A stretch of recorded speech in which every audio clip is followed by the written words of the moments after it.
Assalamu alaikum. Welcome to Views on News. I'm Taimur Shamil.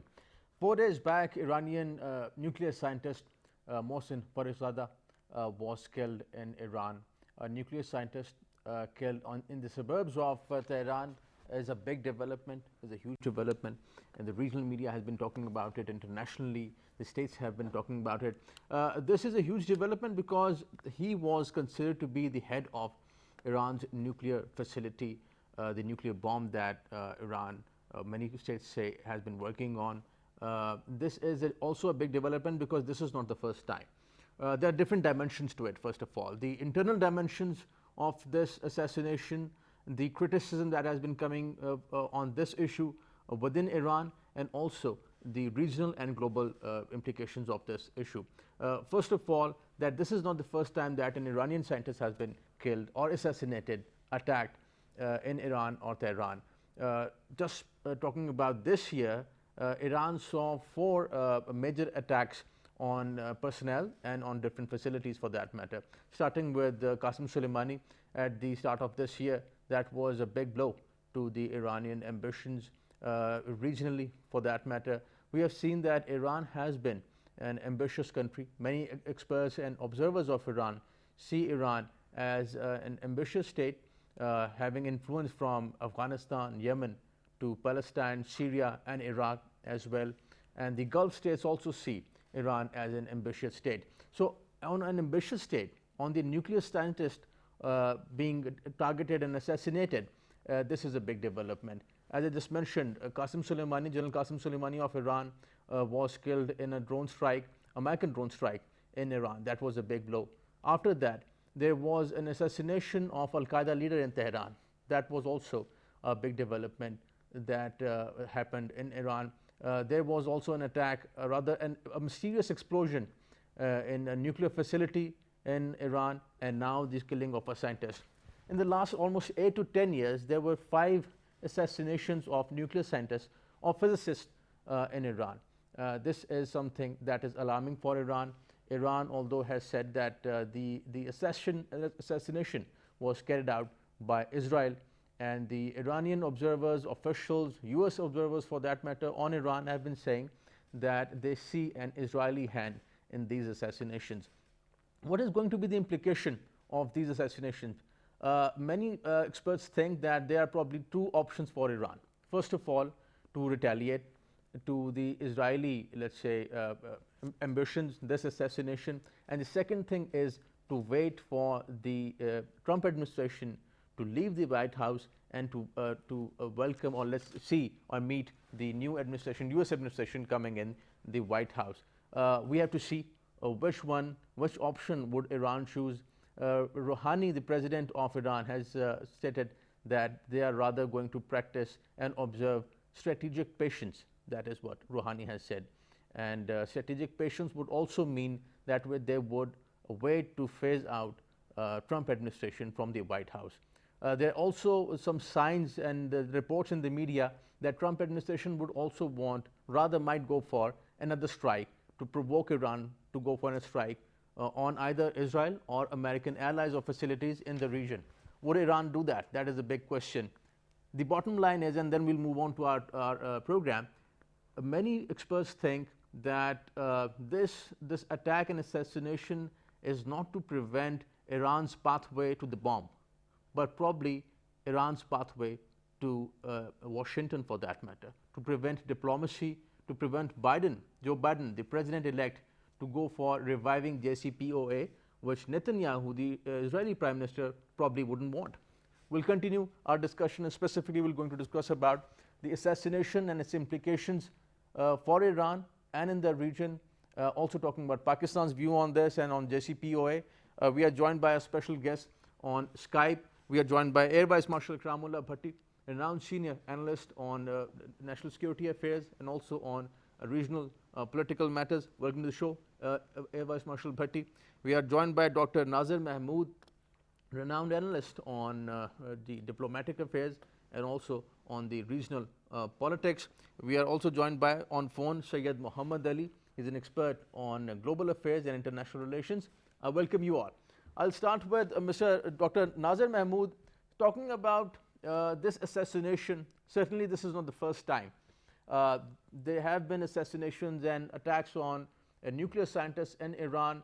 Uh, the criticism that is coming up on the Iranian government, first of all, let's talk about the internal dimensions and implications of this assassination, and then we'll discuss about the regional dynamics and global affairs.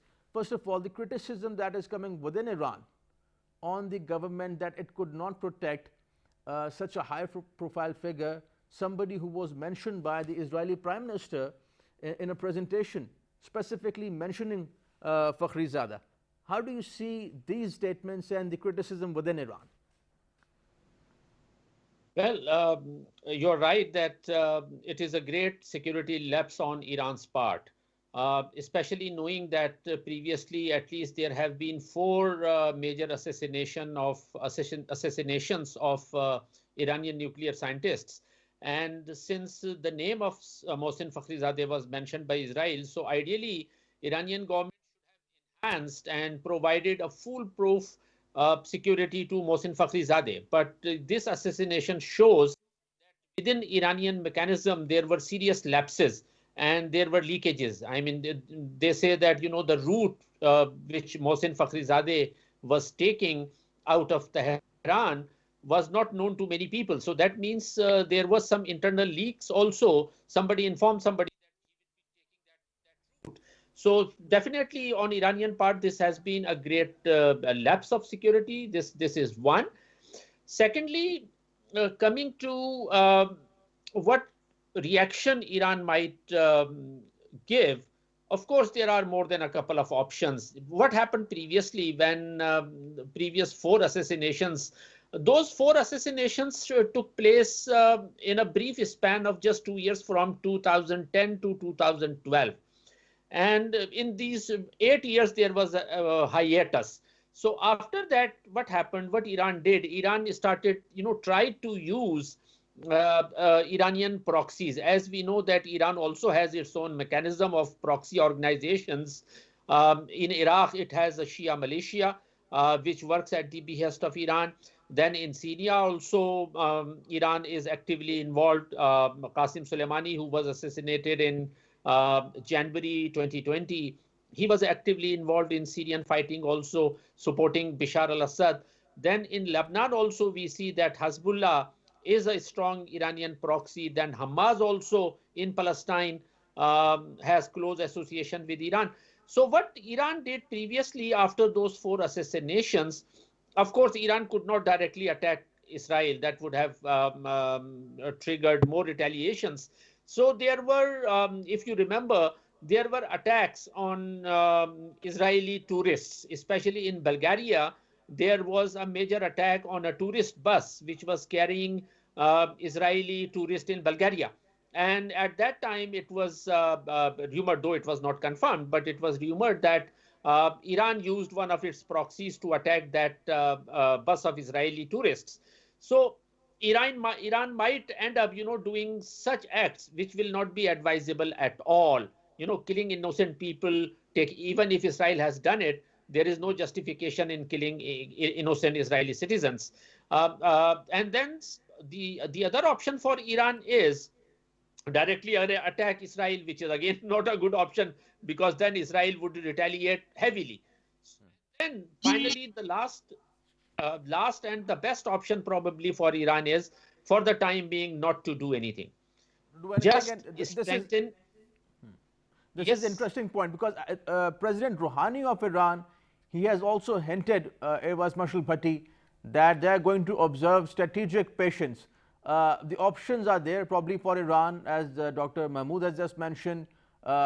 Proxies are there for Iran. But the issue is that many observers of Iran, they think that the underlying motive of this attack was to provoke Iran to commit some sort of action or reaction or take revenge from Israel, to attack some either Israeli facility or the American facility or allies, and that would bring into question the JCPOA that Biden administration has said that they would revive with Iran. How do you see Iranian options after this assassination? Well, you see, we've been hearing of late that Mr. Trump has been considering maybe a military action against Iran in the last final few weeks of his presidentship. And this could very well be a part of the same plan, if at all he's working on such a plan, because such an attempt would not have been possible without the CIA knowing about it, and of course CIA giving a go ahead.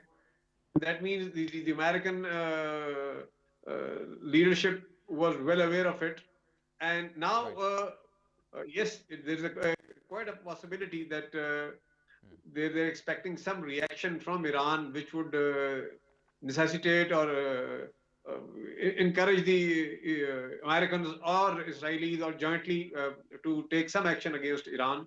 And Right. as we just talked, that Iranians have indicated that they will not react immediately. They will wait, find out, choose their own options, and then react. But one thing that they have made it very clear that they would retaliate, they will take revenge, and Right. at a time and place of maybe their own choosing. And this, of course, denies the Americans any opportunity to undertake any military action, because right now they will not have any justification or any reasoning to undertake such an action, and make it difficult for the next administration to come and handle the situation that could take place.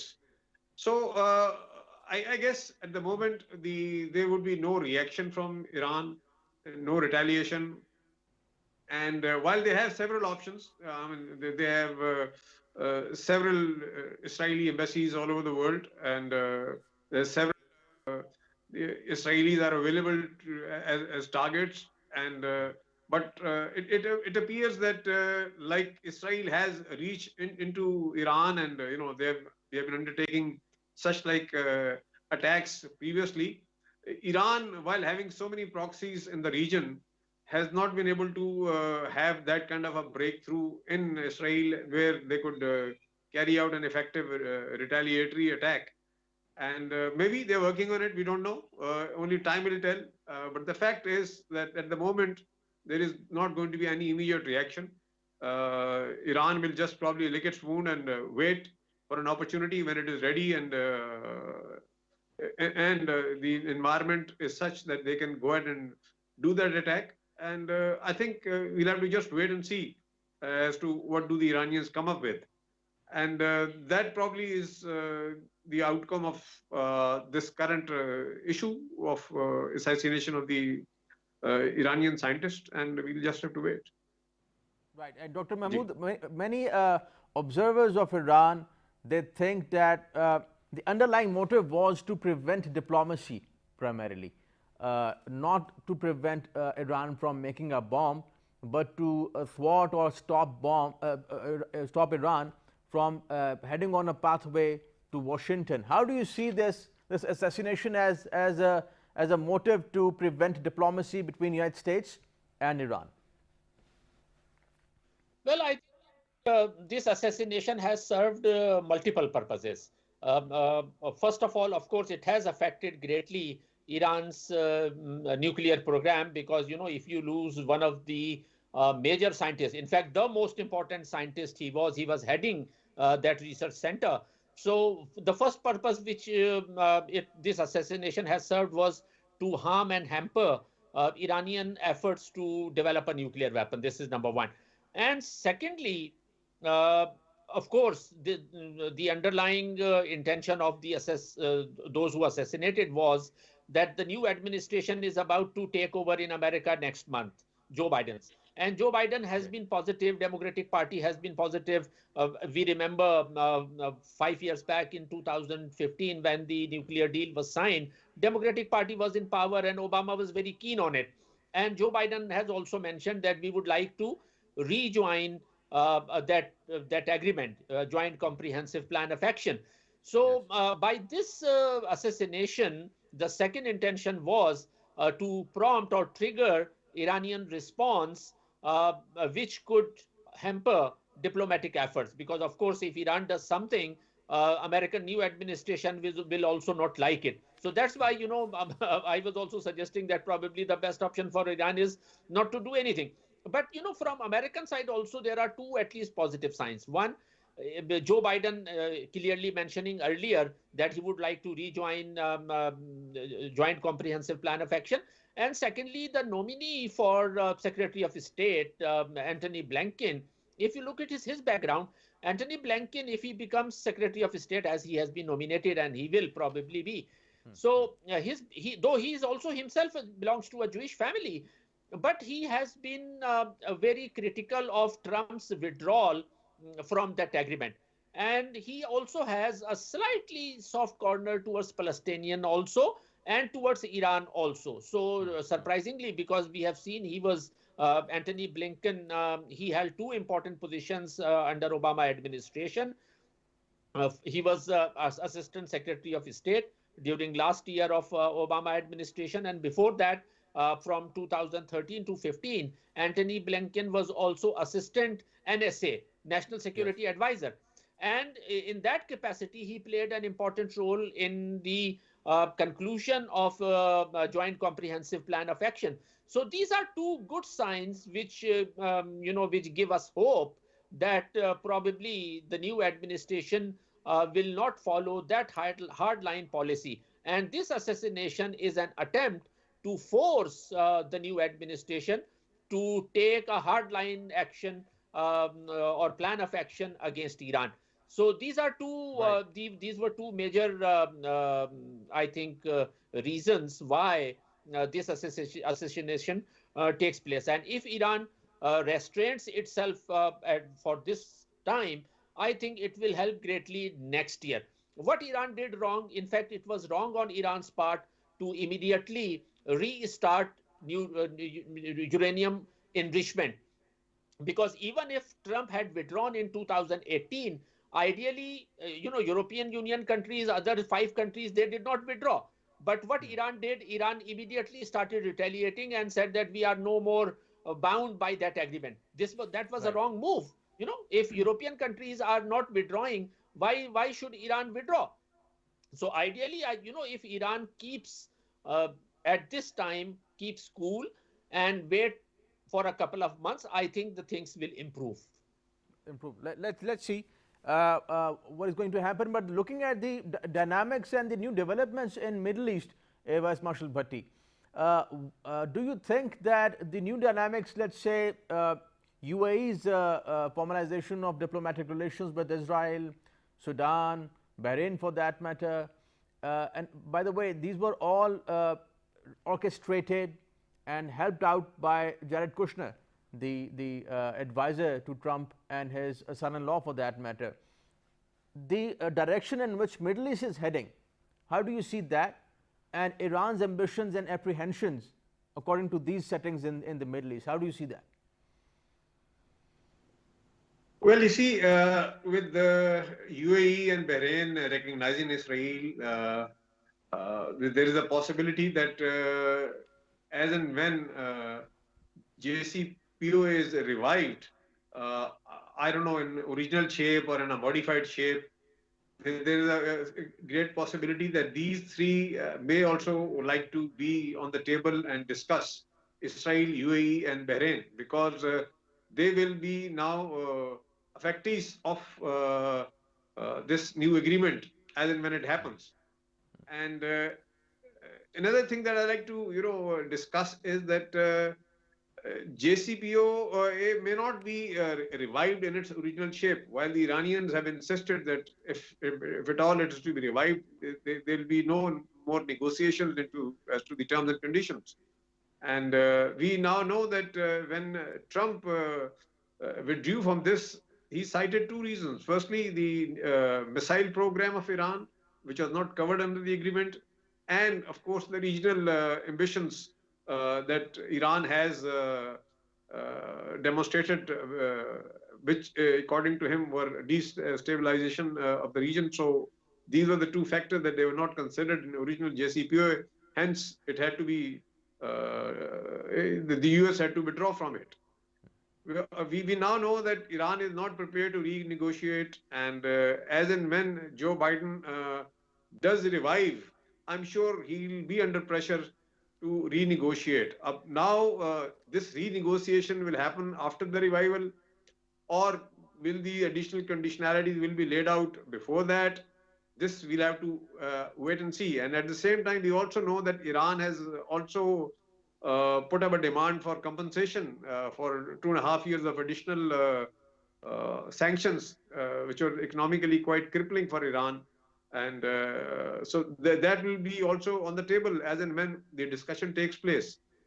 Well, we also know that Iran, in fact, waited for a year before it started to violate the conditionalities of the JCPOA when uh, the, the Europeans could not have any leverage over the Americans, and they could not convince the Americans to let the JCPOA exist and continue, so that Iran does observe its part of the deal and does not violate the nuclear conditions of stockpiling low-grade uranium beyond 300 kilograms and not enriching beyond 3.67%, which is beyond that, it starts to become weapon grade. So it is going to be very difficult for Mr. Joe Biden how to go about it. And of course, the Iranians will also have to consider this, that if Americans are willing to come back to it, and if they do put up some conditionalities, they may have to accept some, because the fact is that in the Middle East we have several players who are using proxies. It's not just Iran. While Iran has proxies in the Middle East, in Lebanon, in Syria, in Iraq, in Yemen, there are other countries who are doing the same. So if the Americans do want to put a conditionality that Iran should withdraw from its regional ambitions, then would the other countries be willing to do that? And because single-handedly taking out Iran from this would not be fair, and of course not acceptable to Iran. And similarly, if Iran has a legitimate security concern in which it thinks that it's only the missile program that can provide adequate security, then the Americans will have to address that concern. But the fact is that these two issues. So this is interesting. Almost all the states in the Gulf, they have security concerns, of course. Dr. Mahmood, talking about these developments recently in last year and a half, rather I would say, the diplomatic relations of UAE, Sudan, and Bahrain with Israel, and the new developments in the Middle East. Many people think that probably US has outsourced the foreign policy to Israel. But how do you see US foreign policy in Middle East and Iran's apprehensions about these developments in the Middle East? Well, this very interesting situation has developed, you are right. And I, for one, though normally in Pakistan, the normal or majority perception is that Pakistan should have nothing to do with Israel, and what Gulf Arab countries are doing is also wrong. They should not recognize Israel. But I am not of that school of thought. I think the door for negotiation with anybody, there are no permanent enemies, be it India, Israel, or any other country. The door for negotiation should always be open. Now, we have fought with India 3 wars, but still we keep diplomatic relations, don't we? And that is a good thing. I mean, last year also there were, on and off we have skirmishes here and there, but we keep diplomatic relations. So I think I am appreciative of Saudi Arabia or UAE or Bahrain and even Oman, Muscat. They have started, some of them have already recognized, some of them are in the process of negotiating and normalizing diplomatic relationship with Israel. So personally, I think, I think that these Arab countries have done the right thing. But what they have been doing wrong is using Israel against Iran. If normalization of relationship is for the benefit of the region, all countries should sit together, should cooperate with each other. That is a good sign. But the wrong sign is that what Saudi Arabia and UAE and other Arab countries, if they start using Israeli technology, as we know that Israel is probably technologically most advanced country in that region. And if those Gulf Arab countries are thinking that, with Israeli technology, they will be in a better position to hit or intimidate Iran, that expectation is wrong. That should be opposed, and Gulf Arab countries should not do that. While I have no objection against their establishing diplomatic relations, I am strongly against using any Israeli technology against Iran, because Iran also has its right to exist, and on Iran's part also, Iran should also reconsider its foreign policy. you know these regional ambitions, be it from Iran, in the whole region we see that almost every other country has regional ambition. By regional ambitions we mean that trying to interfere in other countries affairs, be it Afghanistan or China or India or even Pakistan, Iran, all these countries, they do not confine themselves to their own affairs. Every country is interested in doing something wrong in other countries. That is wrong. So Iran should also stop trying to get more and more influence in Iraq, or trying to interfere in Syrian civil war with Bashar Assad, or in Lebanon, or even supporting Houthi tribes in Yemen. So, once these countries realize that interference in other countries from any side is wrong, if they realize this, establishing diplomatic relationships with any country, including Israel, I don't see anything wrong in that. But this is, of course, debatable. I mean, looking at Israel, Israel's situation is very different from other states. Probably many people would, in the Muslim world, would call Israel a settler colony, and the way it has been embarking on expanding its territory in the Palestinian area. So this whole debate certainly is debatable and very unpopular, I would say, with the Muslim world and the way things are going at the moment. We'll continue our discussion on this point of Iran and the assassination of the nuclear scientist in Tehran. Not the first time, but this repeated blows to the Iranian ambitions inside Iran and in the region is significant. But what would be the future of the Iran-US nuclear deal? That is important. In October, UN lifted the arms embargo on Iran, and now Iran would be able to sell and buy arms with other states. And many experts think that China and Russia are going to probably going to sell arms to Iran. This can change the dynamics, as many states in the Gulf are having better relations, are improving their relations or formalizing their diplomatic relations with Israel. If this arms buying spree goes on in the Gulf, or let's say Iran goes for this buying spree with Russia and China, things can be different in the Middle East. What would be the situation? We'll discuss that after this break. Stay with us.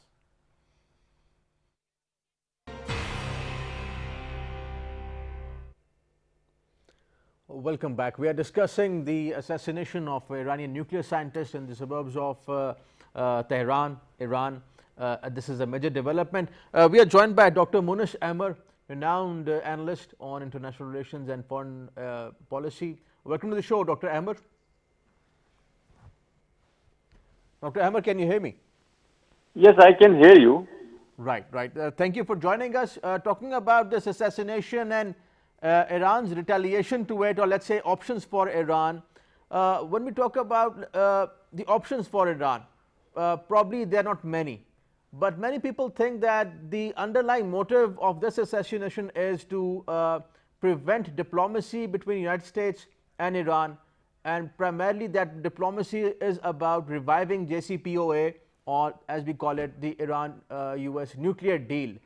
What is the future of the nuclear deal? How do you see it? Well, I think the future depends on two things. The first is the readiness on the part of the coming Biden-Kamala administration to rejoin the 2015 Iran nuclear deal. That's a possibility. The second thing is how Iran, would continue with its nuclear program. I mean, in the Iranian assembly, they are moving a resolution in order to expedite their nuclear program, the uranium enrichment. Yes. If it happens, then of course it will be difficult for the Biden administration to proceed with its joining the nuclear deal. So in both cases, it also depends on the American Senate. I mean, because if the composition of the Senate, the upper house of the Congress, that if the Republican Party they are able to maintain the majority, they will make it very difficult for the Democratic Party to proceed as far as joining the nuclear deal is concerned or lifting sanctions on Iran. So that is something which we need to take into account. But Iran would rather want to have, let's say, revive the JCPOA, and this is exactly not what Israel wants. You're right that IAEA also said that after Trump administration called off the JCPOA deal, probably Iran has 12 times more stockpile of the nuclear fuel. But don't you think that Iran would like to have JCPOA revived and not to embark on making more nuclear fuel?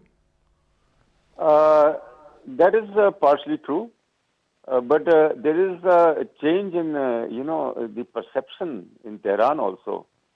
Like in January, a top Iranian general was killed by U.S. drone in the UAE, and then how the nuclear Iranian scientist has been assassinated.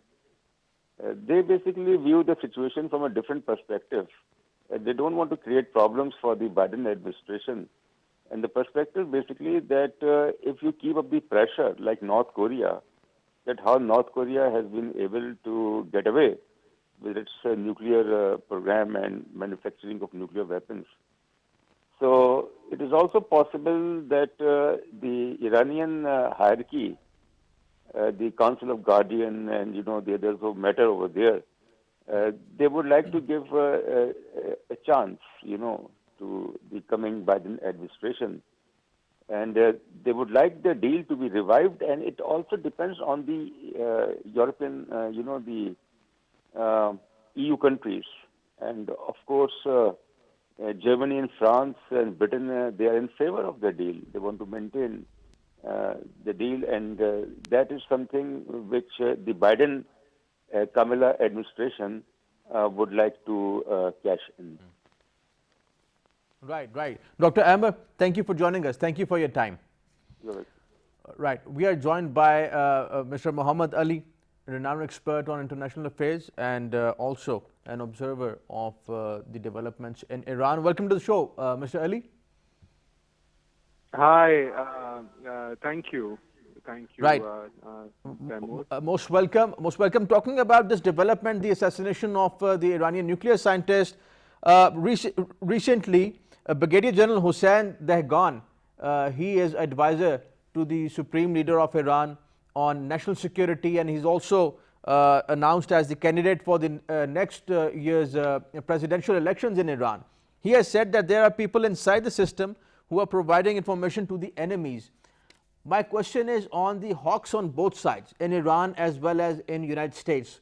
After this assassination specifically of the Iranian nuclear scientist, how do you see the hawks on both sides are looking at the situation, and where do you think the situation is heading?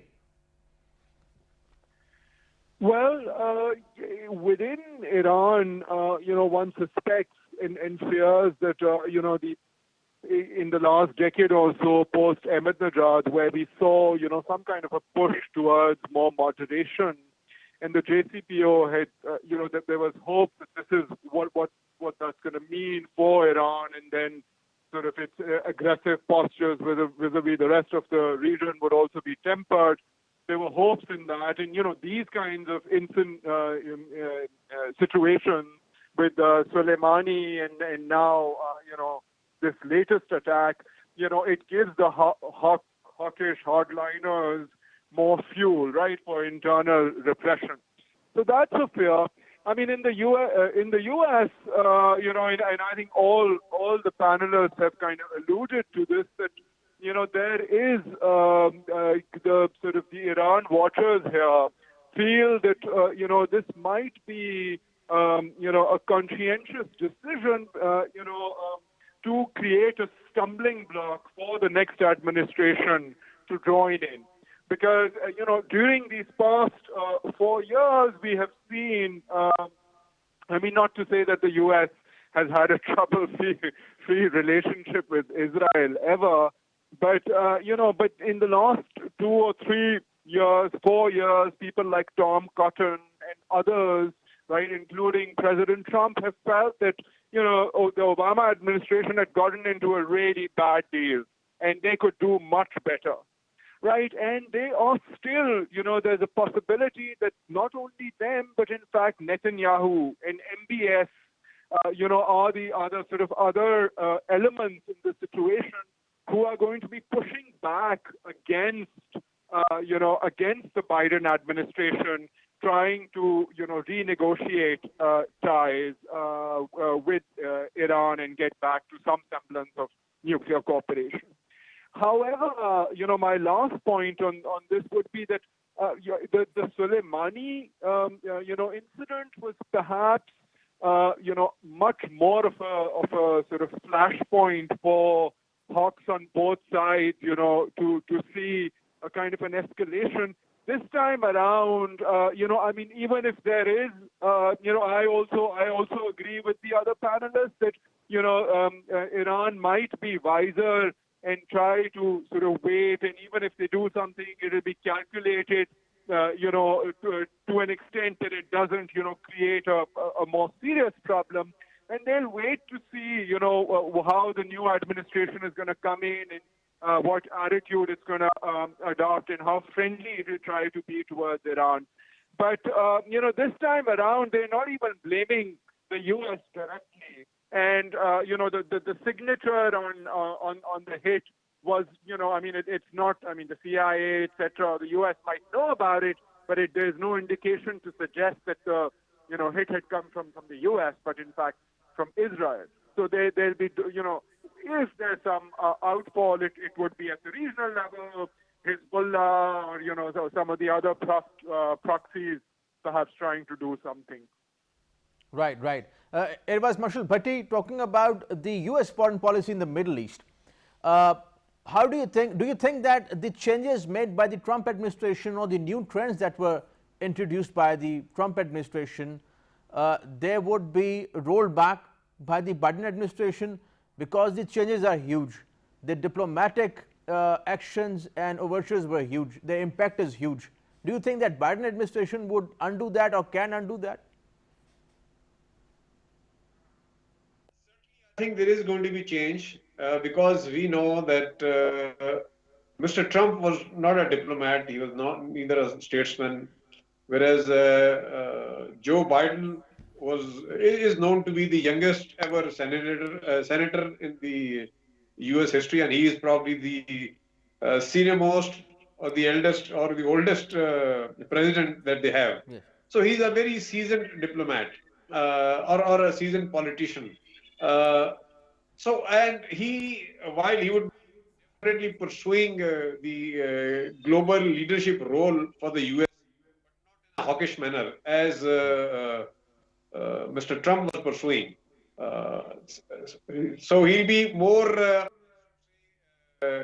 friendly or less hostile towards China. He'll be getting closer to European Union, and of course he will be more balanced in Middle East, which would mean little more challenging times for regimes like in UAE or Saudi Arabia. And of course, as we already know, that he is already indicated that he would like to revive the JCPOA.